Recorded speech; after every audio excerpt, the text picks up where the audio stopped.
तो सुखदेव जी कह रहे हैं परीक्षित, महात्मा कश्यप के 13 पत्नियां थी, उनमें दिति बड़ी थी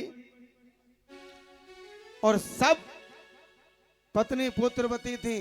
दिति का कोई संतान नहीं थी, तो दिति ने महात्मा कश्यप से प्रार्थना की कि महाराज हमको भी संतान सुख चाहिए। तो भागवत जी में ऐसा वर्णन है कि संध्याकालीन बेला था। संध्याकालीन समय में माता दिति ने आग्रह किया कश्यप जी से। तो ऐसा लिखा है, दिति के दुराग्रह के कारण महात्मा कश्यप को झुकना पड़ा और कहा, दिति बालक तो होंगे 2 लेकिन राक्षस होंगे। कैसे होंगे? क्या होंगे? राक्षस। ऐसे बोला करो। हाँ, बैटरी चार्ज रखो मीडिया। हाँ, ऐसे काम नहीं बनेगा। और क्या? तो महाराज दिति हाथ जोड़ करके आ गई सामने कश्यप जी के। बोले महाराज हमने पुत्र मांगे थे, कोई राक्षस थोड़े ही मांगे थे।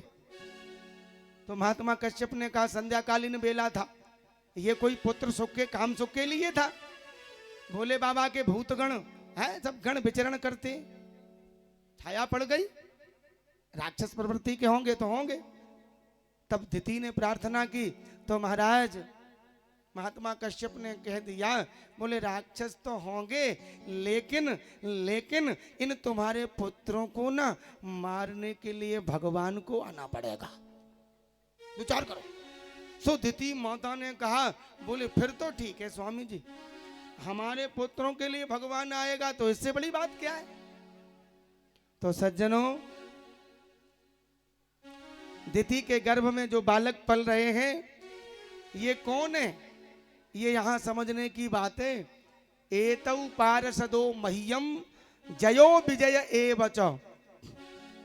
सुखदेव स्वामी कह रहे हैं परीक्षित, माता दिति के गर्भ में जो बालक हैं ये भगवान के पार्षद, इनका नाम जय और विजय। राजा परीक्षित पूछ लिए, बोले ये भगवान के जब पार्षद थे तो इनको माता दिति के गर्भ में राक्षस बन के क्यों आना पड़ रहा है? तो बोले सुनो, सुखदेव स्वामी कह रहे हैं परीक्षित, एक बार सनत कुमार चारों भाई भगवान का दर्शन करने गए थे वैकुंठ में, और ये पार्षद जय और विजय खड़े थे। दर्शन करना चाहा सनत कुमारों ने, लेकिन जय विजय ने रोक दिया। तो नारद जी ने श्राप दे दिया, बोले जाओ तुम राक्षस हो जाओ। तो बंधुओं, ये ही जय और विजय आ रहे हैं माता देवकी वो दिति, माता दिति के गर्भ से। इनके नाम हो, एक का हिरण्याक्ष और दूसरे का हिरण्यकश्यपु। हाँ, दोनों बेटे हुए माता दिति के, हिरण्याक्ष हिरण्यकश्यपु। तो विचार करो, यहां ध्यान देने वाली बात क्या है कि देखो, अदिति के हैं देवता और दिति के हैं दैत्य। ये कश्यप की पत्नी 13 है, उनमें ध्यान देना। दिति के यहां सबरे दैत्य आए और अदिति के यहां देवता। तो राजा परीक्षित ने पूछ लिया, बोले गुरुवर ये सब क्यों हुआ? तो ये बहुत समझने की बात है कि अदिति माने अभेद बुद्धि, जहां कोई अभेद ही नहीं, और दिति माने भेद बुद्धि, जहां भेद ही भरा पड़ा है। इसलिए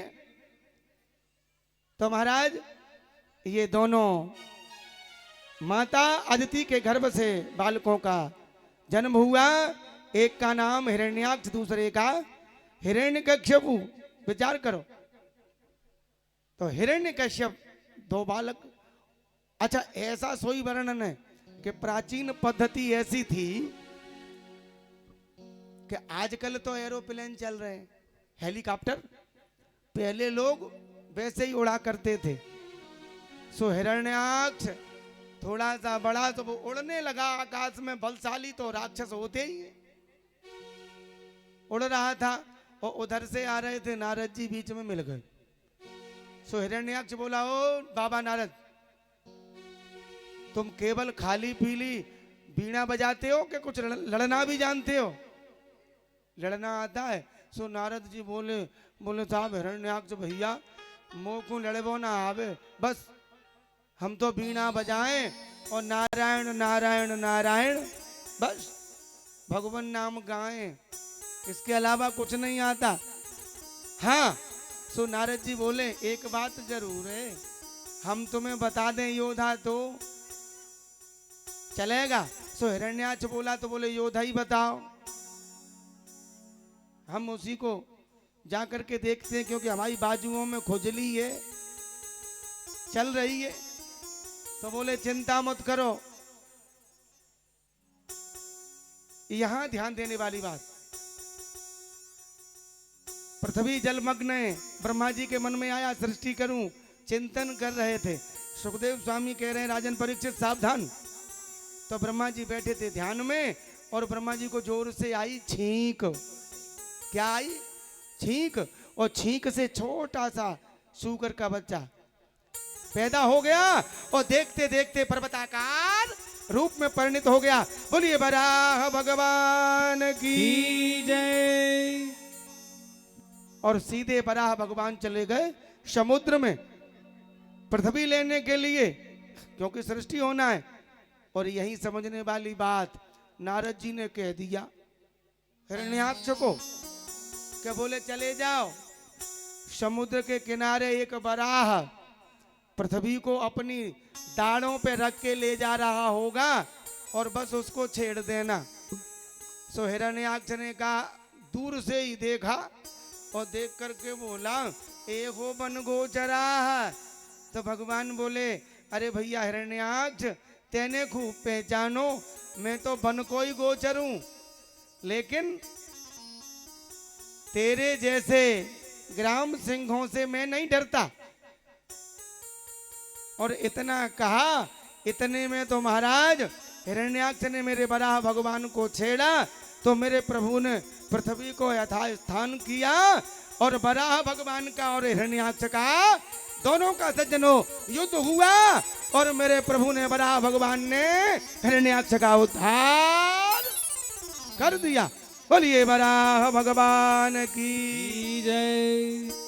हिरण्याक्ष का उद्धार हो गया और पृथ्वी को लेकर के मेरे प्रभु जब जा रहे थे ना, तो सुखदेव स्वामी कह रहे हैं परीक्षित पृथ्वी ने ब्रज वृंदावन का दर्शन किया।